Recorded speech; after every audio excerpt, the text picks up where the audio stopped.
Hey everyone. I talk about movies a lot on this channel. This channel is all about movies, nothing else really. Anything, any content, literally every video, practically just movie related, basically. Yeah. I stepped away from it a few times, but honestly, there was just for petty reasons. Today, I'm going to be doing a top 10 list that technically is on movies, but a different kind of cinematic film. This isn't the type of story that's a narrative structure featuring actors and I don't know stories. Really, these are documentaries. I never necessarily consider them as part of this exact same catalog as the film industry. Like, I'm sure a lot of you could agree with me on that. Even though documentaries are movies that are released, sometimes in theaters, are not necessarily the same pattern. They aren't narrative structures featuring actors that have stories of if different ideas, because that's what a feature film is.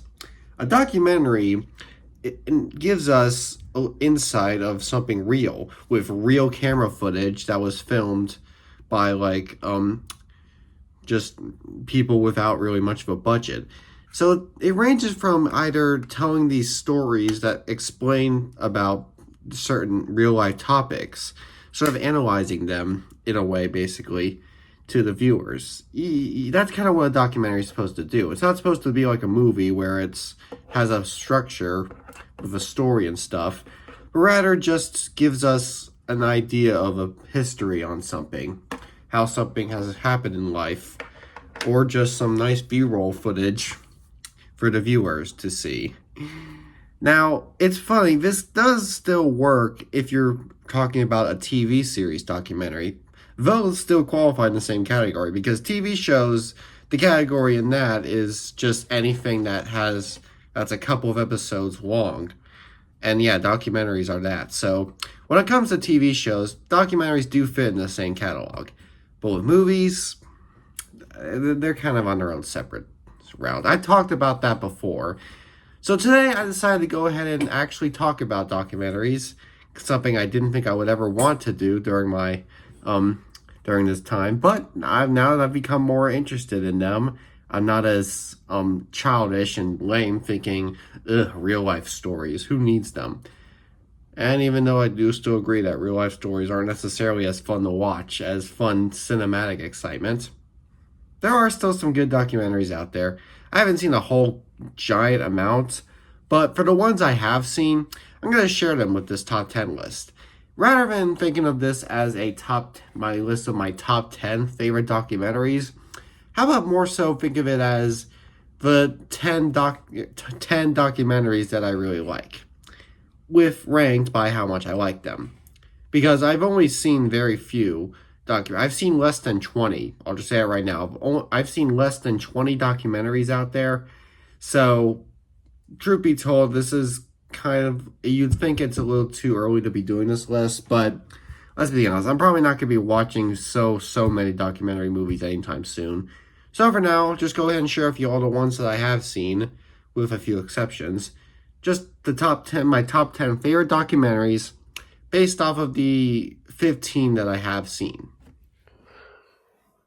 This is called Best Worst Movie. This documentary focuses on the story of what many people consider to be one of the best movies that is actually really bad. You know that saying, a movie that's so bad it's good. Basically meaning a movie that is horribly made, has a horrible budget to it, and was made with very little care, but managed to be watchable and enjoyable for how funny it is, with how many bad moments there are, whether it's bad acting, a bad budget, just anything in between. We all get the drill.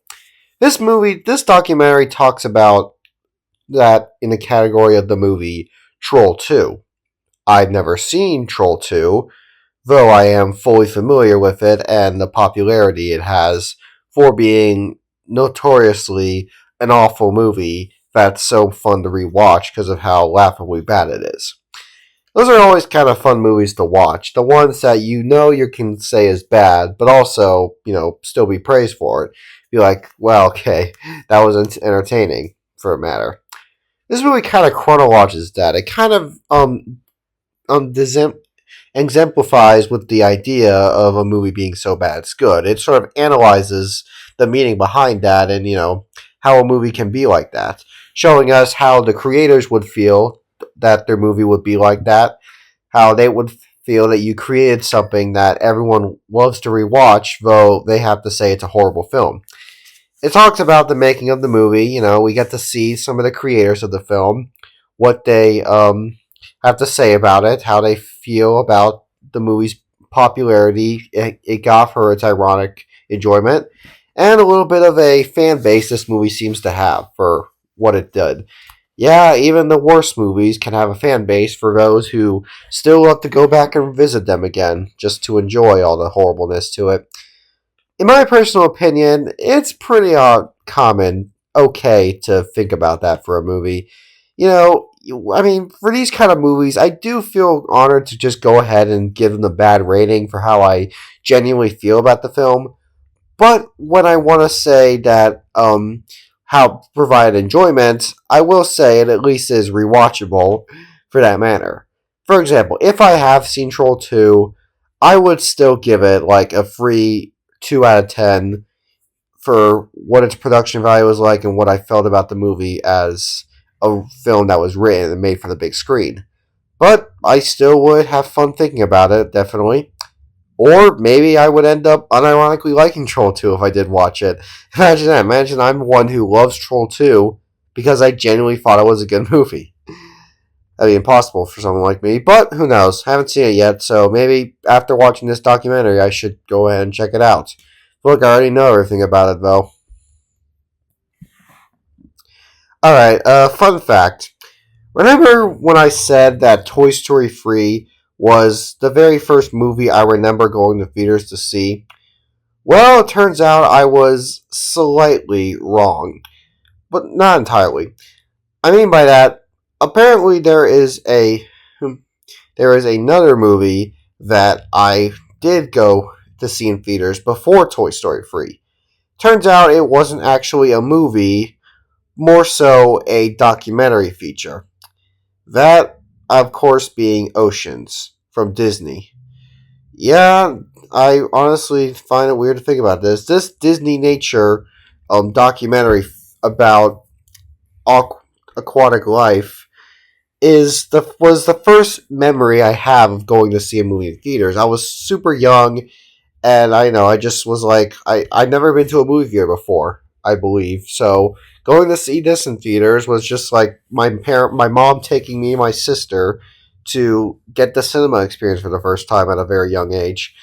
Toy Story 3 was where I was introduced to real cinema, but when it came to what formats are like, what the seating's like and everything in between, that's kind of where I got to see Oceans with. This is a nice, beautiful little film showing us sort of a little bit of lifestyle behind animals and how they live, what some do to survive, what some do to kind of kill other animals. It's a very dangerous life, but I gotta say, I love nature documentaries in all honesty. I watch a lot of nature documentaries on TV, like, all those fun BBC shows. I've watched a bunch of those. They're really enjoyable. I just love seeing the ways we get to learn about nature and, how beautiful our environment is. It's just nice, a nice break from society showing us what humans are like. Let's take a break from showing us how humans behave and how they're supposed to live. Let's not focus on the world of having to pay money for stuff, having to deal with um, all this crap that goes around in our lives. Let's talk about the stuff that goes around in aquatic life, what sea animals go through, basically. This kind of just explains sort of what they do, how our oceans make up our world, pretty much. I think it definitely does a great job at that. The beauty in seeing it all, play out. It gets dark at times. I will admit, it did make it kind of hard to rewatch for nostalgia reasons, I guess, just to think about how crazy a lot of it can get at times, because they really do try to um over exaggerate how crazy and chaotic the sea life can be. But still, it's fun to watch at the same time. So, Toy Story 3 was the first time I saw a feature film in cinemas, at least as far as I can remember. But my first introduction to the movie theaters was with Oceans. Now, The Aristocrats is kind of a hard movie to explain in better detail. And to quickly just sum up, it's just a big. We just see a bunch of comedians who explain this one dirty joke that is very vulgar. It's a very weird joke to explain. It's like a very dirty, filthy joke that they call that we. This whole documentary just shows a bunch of comedians acknowledging and talking about. So we kind of get to learn about the joke, what it is, how it goes, and just how dirty and provocative it is. And we just it's pretty cool because this does show us a whole lot of comedians explaining it. This is pretty much just showing us just about as many popular comedians that there were at the time. You name it, this has it. You got I don't know, you got George Carlin, he's there, Chris Rock, he's there. There's just so many here. I mean, I don't know where else to go from. Jason Alexander. I'm just trying to list off the ones I can think of that did show up here because there are quite a lot. Whoopi Goldberg, Gilbert Gottfried. Like, yeah, it is a very bizarre joke, but yeah, definitely. They definitely we're shown all these comedians just kind of exploiting the dirty, vulgar joke. And we're also given some backside history of how the joke is supposed to be seen. If there should, if more people should hear about it, or if it's better left secret. I guess I don't know. Just kind of what makes it funny and how you can understand it. I definitely can understand. I cannot remember it, but even if I could remember it, I probably would not feel comfortable saying it in this video. So it's better left you only learn about the joke that all these comedians talk about in the Aristocrats documentary feature just by watching it. Just watch it there, think about it, maybe write it down if you want to remember it. But saying it in public is going to take a little bit of time to think about. I'm sure this documentary tries to analyze if you should do that or not, but I don't know. Maybe it's best not to. Maybe just read it. Maybe tell your parents, I guess, but telling anybody else is probably not the best choice. Yes, Christopher Reeve, he certainly was a legend, wasn't he? When we think of Superman and all the actors that portrayed him in cinema, what comes to mind? Would you say Henry Cavill for his performance that he provided with the DC Extended Universe movies? One that many remember but didn't take off as much as it could have? Or would you say the new one, David Cornsweet, who seems to be creating a new light for this character? Well, for me, and for hopefully another huge amount of people, the defining Superman that strives among all of them is no doubt Christopher Reeve. This man plays Superman, to me, the same way Robert Downey Jr. plays Iron Man, Heath Ledger the Joker, or J.K. Simmons as Jonah Jameson. It is a perfect superhero casting that I could never feel could be topped. This documentary sort of explains to us the story behind Christopher Reeve, how he started acting, how he was transformed into the greatest American hero of our time, and his tragic stories that would follow after his Superman success, all leading up to his sad death in 2004. This does a pretty great job at showing us the story behind Reeve. Again, showing how he got into acting, what he did, why he was casted as Superman, despite him not being the huge, well-known actor at the time. And also, of course, showing us his daily life, what he does for a living and such. It's sad because I don't think I've seen Christopher Reeve in anything else. I know he's done a good amount of other movies, but my dumb self is just like, haha, Superman. But it's just, I know there's other things he does. Still, he definitely made a name for himself the best with this role. It certainly put him on the spotlight very much. And even though there are a lot of other films he strived for, how else can you remember him? He just brought the character to life, and I think that's good to know.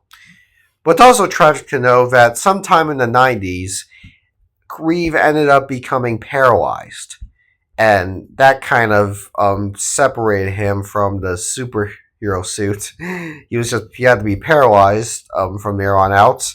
So anytime he would be seen again in public interviews or live performance, not performances, but like just appearances on TV, anytime you would see him do that, he would just have to show up in his wheelchair, looking not exactly the same as he did back in the 70s and 80s. It was sad to think about, and then of course we are shown, well, not shown, I mean more so explained very sadly about how he died. Because, his paralyzed really caught up to him. He definitely wasn't in the best shape at the time, sadly. So this documentary just sort of does what it does. It explains the life of an actor, how he took on one iconic role, how he strived from it, and whatever happened to him afterwards.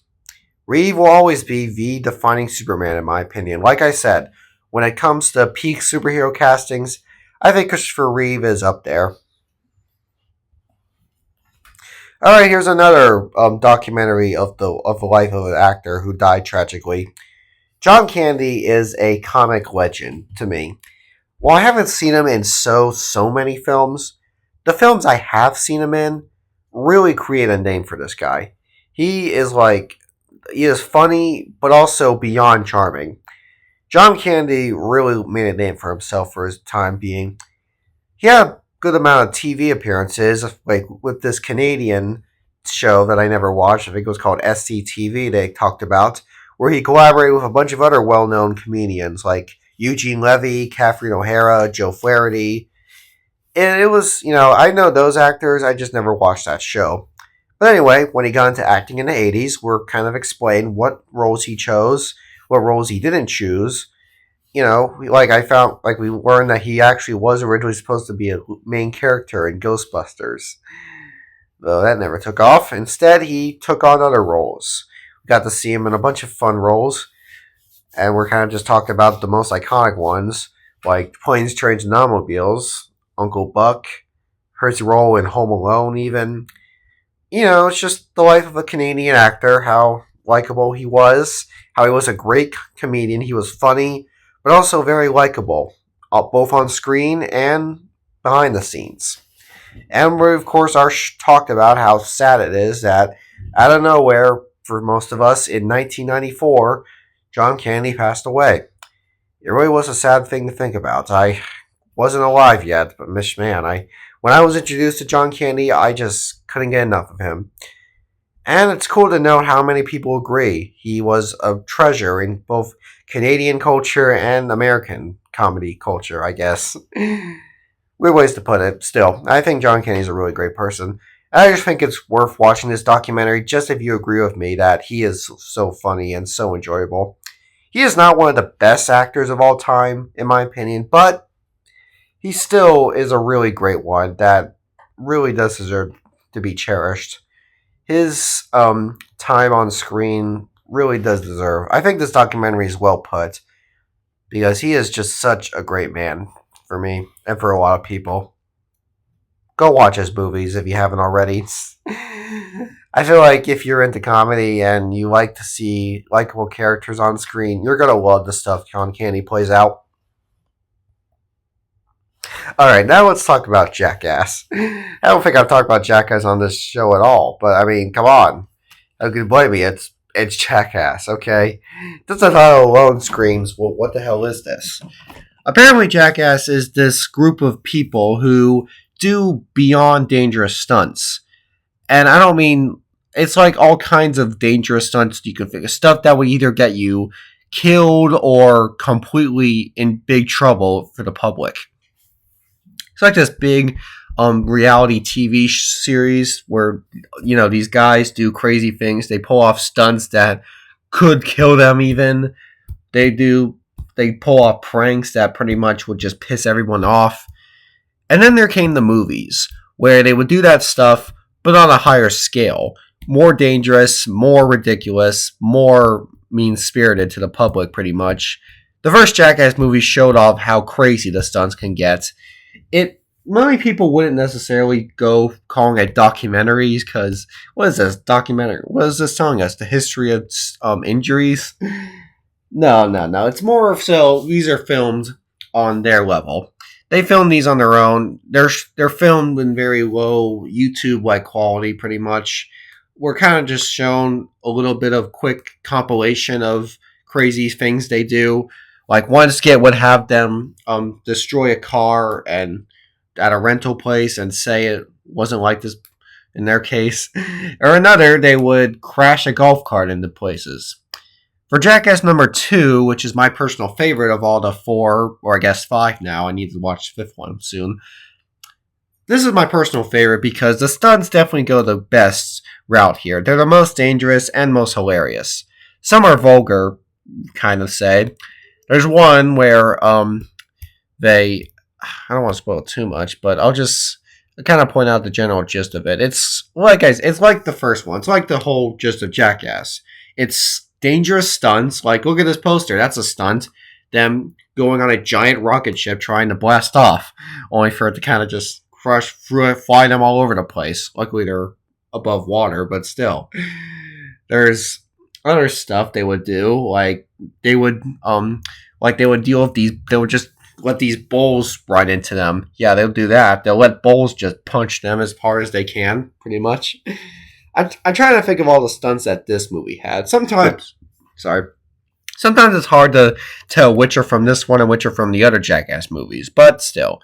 This one kind of does it the best, in my opinion. It does have a lot of cinematic quality. Like, it's funny, the movie opens and ends with cinema level filmography. Like it opens with these guys being chased by a bunch of bulls in this big movie like film cinematography, and it ends in a similar level of cinematography where they just do this big musical number or whatever. But in the middle, it's crazy crap they do. They'll do dangerous stunts or they'll prank people just for their enjoyment that will kind of piss them off even, or even just confuse them. They'll do that too. They'll confuse as many people as possible. It's a strange group of people, but I think they're still really enjoyable. Jackass is the kind of people that you think would be odd to hang out with in real life, but you'll still have a ton of fun watching on screen, thinking to yourself, man, they just don't care at all. Ah, man, Eddie Murphy. Eddie Murphy Raw. Is this another case of us learning about a man's life, what he lived through, how he became a big movie star, and what led to his tragic downfall? Nope. This is not like that. This is not a documentary that explores the life of an actor. No, instead, this is a concert film. As in, it's Eddie Murphy on stage. Yeah, again, debatable calling this quote unquote documentary, but it still does fit the category. It's not necessarily something you would compare to Eddie Murphy's other films. Like, when you think of best Eddie Murphy films, you don't compare stuff like Trading Places or Beverly Hills Cop to a film where he's just doing funny stuff on stage. This is basically just him doing a lot of his well-known stand-up, but this time it's uncensored. I guess it's more vulgar, more inappropriate stuff you wouldn't really see on TV or feel comfortable showing your kids. It's a cinematic version of his bits. Like, it's just him on stage the whole time, blabbering about what stand-up comedians do. Unfortunately, my memory for his stand-up isn't the best, so I can't exactly, for the life of me, really explain anything he talks about. But I just will say why Eddie Murphy is such a comic legend. His attitude that he always gives, just the way he's able to play off his insane monologuing, how he's able to do it so fast, so random, and just play it off so straightforwardly, is kind of what makes him really well known. Just him being able to say whatever he just comes forward with, him able to speak this fast in a smooth sense and still manage to keep going afterwards, or just go off with the craziest weird impressions that he can come off to his head and give them so much character that you just forget that it's just some guy imitating someone else. He does that a lot, both in movies and here on his stand up. And it's fun to watch. Even though I can't remember his bits very well, one thing I do remember is the opening, which is a cinematic opening that shows Eddie Murphy as a child doing stand up to his parents who disapprove of him. Like the opening shows Eddie Murphy's life like some sort of cinematic biopic. But then immediately after, we're transitioned to the theater and on to Eddie Murphy's stand up bits. It's fun to watch, really. It's definitely never gets old seeing Eddie Murphy blabber this much. It goes on for quite a while, but he is really funny, so you shouldn't care if you're a big fan of him like I am. And I'm sure a lot of people must be. Now, American Movie is a very easy documentary to understand. And my god, I think it's really well done. This is a story of two guys, two random, simple men who film a movie. What's the movie about? For the life of me, don't ask.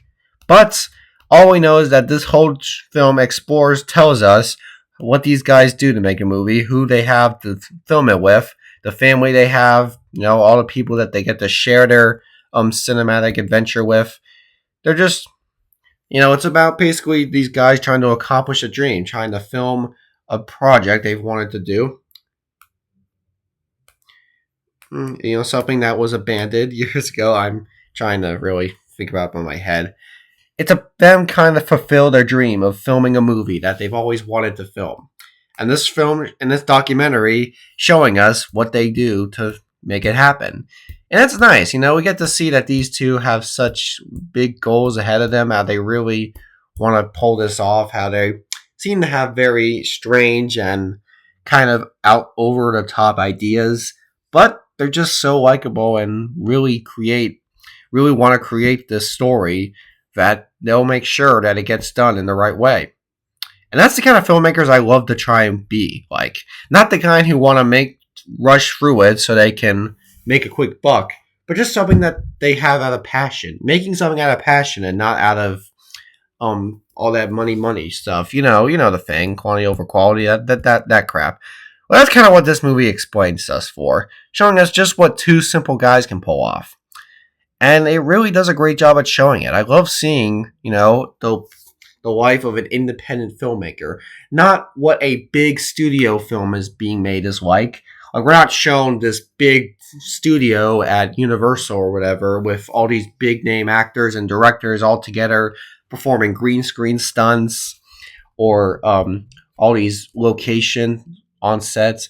No, this is an independent film, just made by two guys along with a couple of friends they have. So seeing that kind of film shown here in this documentary really is fun to watch. I mean, there are a lot of feature films that show us that, but here seeing it done in real life, pretty much not written from a story, like it's a story about two guys writing a story. No, this is a documentary, so we're just showing these guys doing all they can to make this.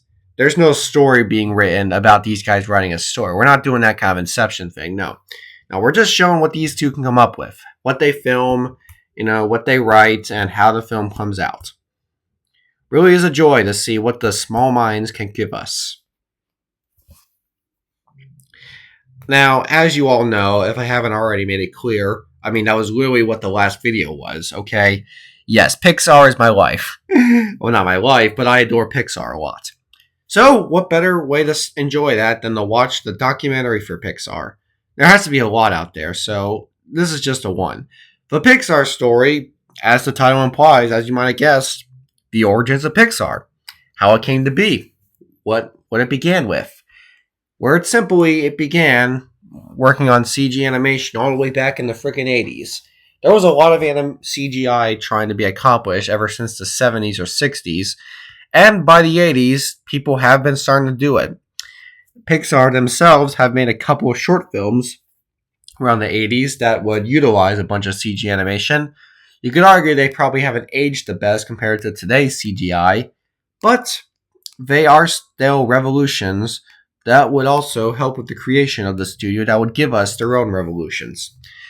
Pixar is a fun studio. We get to see how they put these stories together, all the people involved in making them, what they do to revolutionize 3D animation, how Toy Story was created, pretty much, how some of the other projects were created, how the short films were filmed, what CG animation meant for the world, for people who were used to 2D animated films, hand drawn stuff, what it meant for them when they had to switch computers and create these 3D environments, how fun it is to work for Pixar, really. And it's fun to note that this short documentary was made all the way back in 2007. So clearly, this was before other more famous Pixar movies would release. This was a documentary that was made before we would see Pixar give us worlds like Wall-E, Up, Coco, or everything in between. So, yeah, we know that Pixar is a great, exciting journey from their origins. And this documentary does a great job at showing us how they began, what the studio is like, all the people that worked there, all the stories that had been put together, how it was formed. Apparently, Lucasfilm was involved with forming Pixar. That was pretty cool to know. Star Wars and Toy Story, pretty much. Anyway, yes, there's a lot that can be said about how Pixar was created, how Toy Story was created. And this documentary shows a lot of that really well. So, yeah, I think there's nothing more I can say. I love Pixar so much. This documentary was worth watching. Yeah, so number one. Well, why is this number one? Monty Python Live at the Hollywood Bowl. This is another concert film, but instead of it being a stand up bit, it is a bunch of the Monty Python crew doing their own skits. It is a stage performance of all these fun, hilarious skits done by the crew themselves, whether it's stuff that they performed on the show Flying Circus, or it's new stuff they want to show off to the stage. This is just such a joy to watch, okay? Monty Python is hilarious. The movies are hilarious. These guys are hilarious. This whole documentary is just them on stage performing all these funny, hilarious skits. It's the kind of skits they would do. It's them portraying genders, I guess. It's them stereotyping on things, whether it's American world or British society. Either way, they just satirize, make fun of, go off for the most random stuff they can. They do all that here, just without the weird animation involved. I mean, even then, that's kind of just for the background to be focused with, for us viewers to see. For them, they're just doing what they do on stage, on TV, or in cinema. Now they're doing it on stage, and we get to see it all performed here in this nice long concert film. And I do say, while again I can't really memorize all the skits as well, I can remember myself really having a blast watching this. Because, man, these guys are just too funny. And just for how much of a blast I had watching this documentary, I think it did deserve number one for that reason. It is comedy gold. It's almost just as funny as something like The Holy Grail is, and as we all know, that's one of the funniest movies ever made. So, yeah, this isn't exactly a feature film, but it is a concert film. We get to see these guys perform. Why watch a concert film where we get to see a singer perform songs on stage when you can watch guys who come up with their own stuff on stage? Well, I guess, take stuff from the show, but still, manage to pull it off in new ways that we can still find equally hilarious, if not even more hilarious, with the new environment we have now. It's a great stuff. I love Monty Python. They're funny as hell. If you love British comedy, you should love British comedy, because I think Monty Python proves best that British comedy is just as great, or even better, than American comedy.